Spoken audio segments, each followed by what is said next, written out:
apakah Allah masih menerima taubat kita jika kita sudah pernah berzina? Oh, kalau berzina jangan ikut-ikut saya. Kita zina sama pelacur. Gini,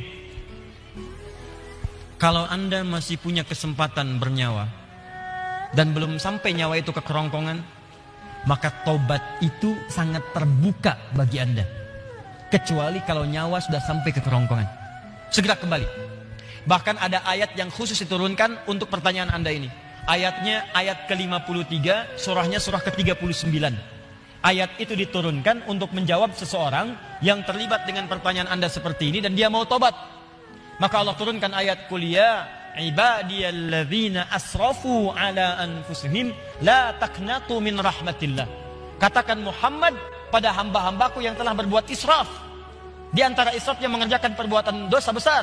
Dosa besar di antaranya zina. Ketika dikerjakan seperti itu dia mau tobat. Kata Allah, ayo tobat, jangan putus asa dari rahmat Allah Subhanahu wa taala. Kenapa ada kalimat jangan putus asa? Karena orang kalau berbuat dosa besar, setannya lebih mudah menjerumuskan dia. Karena akan dibuat kalimat-kalimat dalam dirinya seakan-akan mencegah dia untuk bertobat. Sudah, dosa kamu berbuat sudah begitu besar, nggak ada kesempatan untuk bertobat lagi. Sudah, kamu sudah terlanjur basah, berenang sekalian, tinggalkan perbuatan yang ini. Kamu medannya di sini, kamu dunianya di sini. Kata Allah, itu semua tidak benar. Saya itu adalah Tuhan rahmat, bukan Tuhan ghadab. Rahmat saya melebihi ghadab yang ada dalam diri saya. Maka rahmat itu manfaatkan. Tobat. Ayo tobat. Saya katakan, jangankan Anda, pelacurnya pun. Maaf ya, duhai perempuan-perempuan dimanapun Anda berada, yang terjebak dalam pengaruh setan untuk menjajakkan dirinya, sehingga disebut dengan pelacur. Maaf, saya tidak ingin memperindah bahasa ini. Saya tegaskan pada Anda ya, kalau maksiat itu istilahnya jangan dibikin sopan. Kalau dibikin sopan nanti bangga tampilannya. Maaf, koruptor maling. Ketika dibuat koruptor, dipakein jaket kuning, cuma pakai jaket, masya Allah, enak banget senyum-senyum bawa tas. Kontingen koruptor Indonesia bawa tas, senyum, foto-foto, bilang maling. Samakan dengan ayam. Kenapa orang pencuri ayam disebut maling? Pencuri uang ratusan miliar triliun disebut dengan koruptor. Walaupun mungkin maknanya berbeda, tapi kalimatnya diperindah. Maaf, perempuan menjajakan diri di malam hari jangan disebut kupu-kupu, nggak ada hubungan. Kupu-kupu aja nggak begitu. Ya, sebut aja dengan bahasa yang menjijikkan itu sehingga orang menjauhinya. Pelacur, selesai. Laki-lakinya apa? Jangan dipersempit. Buaya aja nggak begitu. Udah sebut aja misalnya pria jahat, pria buruk, pria pezina, selesai. Tuh pria pezina tuh, bukan itu hidung belang, hidungnya sama, nggak belang dia. Katakan pezina. Begitu disebut pezina, dia akan menjauhi perbuatan itu. Ayo tempat-tempat zina, sebut aja begitu. Ya, jangan disebut dengan kalimat-kalimat yang indah. Begitu disebut dengan kalimat yang indah, seakan-akan perbuatan itu menjadi baik. Teruskan. Pernah dengar tentang hadis ini?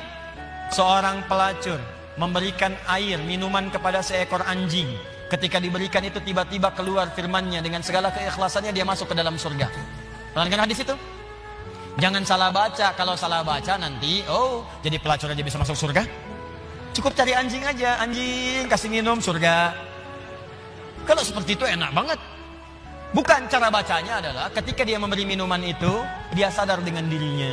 Ini anjing aja hewan najis, disebut najis, keadaannya terhina, diberikan minuman, tiba-tiba dia bisa berubah beraktivitas dengan cara yang baik. Saya manusia, bukan hewan. Walaupun saya melakukan perbuatan hina, kenapa saya tidak berubah seperti anjing ini punya energi? Dalam bahasa syariat, wahyu itu disebut dengan tuntunan air. Allah menurunkan air dari langit, membuat tanaman yang kering, tanah yang kering menjadi gembur kembali. Allah menurunkan wahyu-wahyu dari langit, ajaran-ajaran, membuat hati yang kering menjadi subur kembali untuk melakukan perbuatan-perbuatan baik. Sadar dia dengan perbuatan itu, bertobat dirinya. Taubat itu yang menggugurkan dosanya, berubah jadi beramal soleh. Amal solehnya yang menjadikan dia terjamin surga di sisi Allah Subhanahu wa taala. Pelacur, tobat, masuk surga. Pembunuh 100 orang, tobat, masuk surga. Maka saya ajak orang yang pernah berbuat perbuatan semacam ini, ayo tobat. Ada kesempatan. Dan jangan ditampakkan. Maksiat yang tampak hanya mengundang bencana. Ini sekarang ini sudah banyak nih. Saya perhatikan orang bangga berbuat maksiat. Awas, hati-hati. Homoseksual, lesbian, LGBT, macam-macam sudah bangga. Bikin kontes, bikin macam-macam. Ngundang musibah tuh. ngundang musibah. Dan kita doakan, kita ajak mereka dakwahi dengan lembut supaya meninggalkan perbuatan-perbuatannya. Doakan Pak, dalam malam kesempatan hari doa, istighfar. Karena istighfar itu diantaranya bisa menahan murka Allah Subhanahu Wa Taala. Wa ma kana Allahu liyu'adzibahum wa anta fihim. Muhammad, sepanjang kamu hidup mereka tidak akan pernah saya azab. Kalimatnya fiil.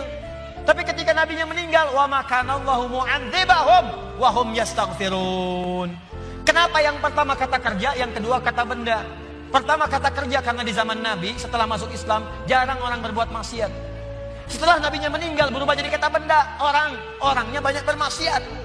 Tapi kenapa azab ditahan oleh Allah? Ada kalimat di ujungnya wahum yastaghfirun, karena ada orang-orang yang masih istighfar kepada Allah Subhanahu Wa Taala. Kita berdoa malam. Ya, bikin programnya. Saya kemarin ke Padang berapa waktu lalu, wali kota Padang punya program Padang bebas maksiat. Saya kira ayo Kabupaten Bandung, ya Kabupaten Bandung bebas maksiat. Anda berdoa, dakwahi, tampakkan kebaikan.